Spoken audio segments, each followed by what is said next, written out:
എല്ലാവർക്കും നമസ്കാരം. Top 1 UK അപ്ഡേറ്റിലേക്ക് സ്വാഗതം.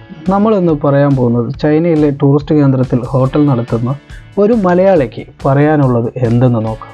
ഉന്നത വിദ്യാഭ്യാസത്തിനായി യുവതലമുറ വിദേശ രാജ്യങ്ങളിലേക്ക് ചേക്കേറുന്നത് തുടരുകയാണ്. ഇതിനിടയിൽ വികസിത രാജ്യങ്ങളിൽ പോലും അവസരങ്ങൾ കുറയുന്നതായി പഠനങ്ങൾ വ്യക്തമാക്കുന്നു. Canada, UK, European Union, European Council രാജ്യങ്ങളിലാണ് ഇത്തരം പ്രവണത കൂടുതലായി കണ്ടുവരുന്നത്. Ireland, Scotland, Wales, France, Germany, Netherland, Poland, Hungary, Lithuania, Georgia തുടങ്ങിയ രാജ്യങ്ങളിലും ഈ പ്രതിസന്ധികൾ തുടർന്നുകൊണ്ടിരിക്കുന്നു. പാർട്ട് ടൈം തൊഴിലവസരം കുറയുന്നത് വലിയ തിരിച്ചടിയായിരിക്കുകയാണ് വിദേശ വിദ്യാർത്ഥികൾക്ക്. പഠന ചെലവിനായി പാർട്ട് ടൈം തൊഴിൽ ചെയ്യാൻ ആഗ്രഹിച്ച് വിദേശത്തെത്തുന്ന വിദ്യാർത്ഥികൾക്ക് അതിനുള്ള അവസരവും ലഭിക്കുന്നില്ല. പോസ്റ്റ് സ്റ്റഡി വർക്ക് വിസയിൽ കോഴ്സ് പൂർത്തിയാക്കിയ ശേഷം തൊഴിൽ ചെയ്യുന്നതിനുള്ള അവസരം വിദ്യാർത്ഥികൾ തന്നെ കണ്ടെത്തണമെന്നാണ് സർവകലാശാലകളും കോളേജുകളും പറയുന്നത്. എന്നാൽ അതിന് വിദ്യാർത്ഥികൾക്ക് സാധിക്കുന്നില്ല. ലഭിക്കുന്ന പാർട്ട് ടൈം തൊഴിലുകൾ ക്യാമ്പസിൽ നിന്നും വളരെ ദൂരെയായതിനാൽ പഠനവും തൊഴിലും ഒരുമിച്ച് കൊണ്ടുപോകാൻ ബുദ്ധിമുട്ടുന്നവരുടെ വലിയൊരു നിര തന്നെ നമുക്ക് കാണാനും കഴിയുന്നുണ്ട്. പാർട്ട് ടൈം തൊഴിലിനുള്ള വർദ്ധിച്ച സമ്മർദ്ദം മൂലം വേതനത്തിലും കാര്യമായ ഇതുകൊണ്ട് മണിക്കൂറിന് 12 പൗണ്ടിലേറെ ലഭിക്കുമെങ്കിലും 5 പൗണ്ടിനും തൊഴിൽ ചെയ്യുന്ന വിദ്യാർത്ഥികൾ നമ്മൾക്കിടയിലുണ്ട്. വേതനത്തിൻ്റെ കാര്യത്തിലും അന്താരാഷ്ട്ര വിദ്യാർത്ഥികളോടുള്ള അനീതിയും ഇന്നും നിലനിൽക്കുന്നുണ്ട്. മുൻ വർഷങ്ങളെ അപേക്ഷിച്ച് കാനഡയിലും UKയിലും യൂറോപ്യൻ രാജ്യങ്ങളിലും ഭീമമായ വാടകയാണ് അന്താരാഷ്ട്ര വിദ്യാർത്ഥികളിൽ നിന്ന് ഈടാക്കുന്നത്. ജീവിത ചെലവും വളരെ കൂടുതലാണ്. UKയിലും അയർലാൻഡിലും ക്യാമ്പസിൽ താമസ സൗകര്യം ലഭിക്കാൻ ബുദ്ധിമുട്ടാണ്. ഇപ്പോൾ ഗ്രാജുവേറ്റ് പ്രോഗ്രാമുകൾക്കുള്ള സ്കോളർഷിപ്പുകളും കുറവാണ്.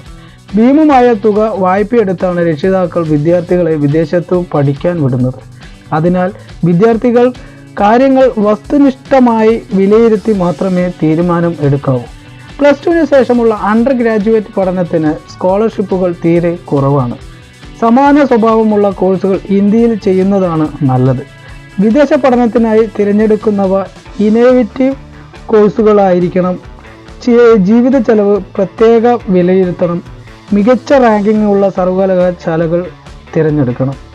സാമ്പത്തിക സ്രോതസ്സിനായി സ്കോളർഷിപ്പ്, അസിസ്റ്റൻഷിപ്പ്, ഫെലോഷിപ്പ് എന്നിവയ്ക്കുള്ള സാധ്യതകൾ അറിഞ്ഞിരിക്കണം. അംഗീകാരമില്ലാത്ത ഏജൻസികളുടെ തെറ്റായ വാഗ്ദാനങ്ങളിൽ വിശ്വസിക്കരുത്. വിദേശ ക്യാമ്പസുകളിലെ ഇന്ത്യൻ വിദ്യാർത്ഥികളുമായി ആശയവിനിമയം നടത്തണം. ഏജൻസി നിഷ്കർഷിക്കുന്ന കോഴ്സുകൾ തിരഞ്ഞെടുക്കരുത്.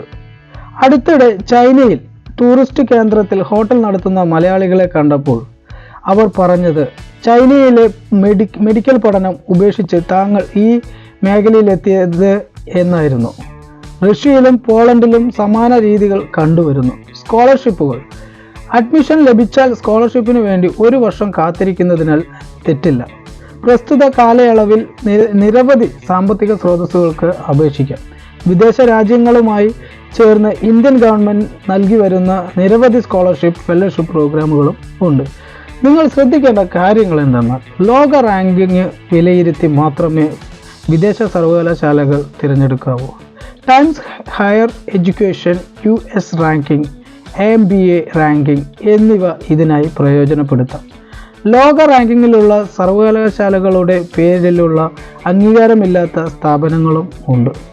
വെബ്സൈറ്റിൻ്റെ ആകർഷണീയത കണ്ട് അഡ്മിഷന് മുതിരരുത്. ഇടനിലക്കാരെ ഒഴിവാക്കി വിദ്യാർത്ഥി നേരിട്ട് ഓൺലൈനായി അപേക്ഷിക്കണം എന്നാണ് അഭിപ്രായം പറയുന്നത്.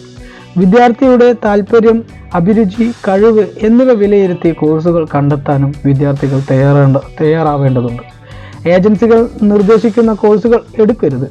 അംഗീകാരമില്ലാത്ത സ്ഥാപനങ്ങളിൽ അഡ്മിഷൻ നേടിയാൽ വിസയ്ക്കും പോസ്റ്റ് വർക്ക് സ്റ്റഡി വിസയ്ക്കും നിങ്ങൾക്ക് ഒരുപാട് തടസ്സങ്ങൾ നേരിടേണ്ടി വരും. യൂറോപ്യൻ കൗൺസിൽ രാജ്യങ്ങളിൽ യുദ്ധഭീതി നിലനിൽക്കുന്നതിനാൽ ജിയോ പൊളിറ്റിക്കൽ സാഹചര്യവും എല്ലാ വിദേശ വിദ്യാർത്ഥികളും വിലയിരുത്തണം എന്നുകൂടിയാണ് ഈ മലയാളിക്ക് പറയാനുള്ളത്.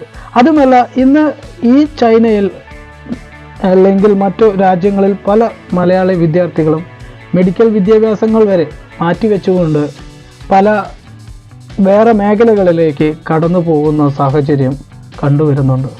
അതാണ് ഇന്നത്തെ വിദേശ രാജ്യങ്ങളിൽ നിലവിൽ ഉള്ള അവസ്ഥ. അതുകൊണ്ട് തന്നെ പല കാര്യങ്ങളിലും നിങ്ങൾ വിദേശ രാജ്യങ്ങൾ തിരഞ്ഞെടുക്കുമ്പോൾ, ആ യൂണിവേഴ്സിറ്റി തിരഞ്ഞെടുക്കുമ്പോൾ ശ്രദ്ധിക്കേണ്ടതുണ്ട്.